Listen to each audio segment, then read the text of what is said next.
రూపాయలకు 100 మామిడి పండ్ల చొప్పున 400 మామిడి పండ్లు కొన్నాడు. వాటిలో 10% పాడైనవి. మిగిలిన వాటిని డజను 160 రూపాయలకు అమ్మినా వచ్చే లాభ శాతము ఎంత?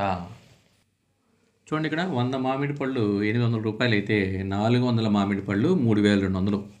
సో దీంట్లో 10% పాడైనవి అంటే 90% ఈజ్ ఈక్వల్ ఎంత? 360. 360 డజన్లు చేస్తే 30 డజన్లు వచ్చింది. ఒక్కొక్క డజను 160 రూపాయలు అన్నాడు కాబట్టి 30 డజన్లు 4800కి అమ్మినాడు.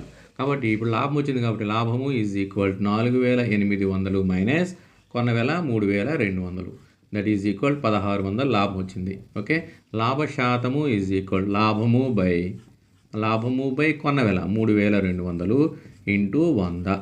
ఓకే, 2 zeros ఇక్కడ 2 times ఇక్కడ 50. సో లాభ శాతము ఈజ్ ఈక్వల్ ఎంత వచ్చింది? 50%.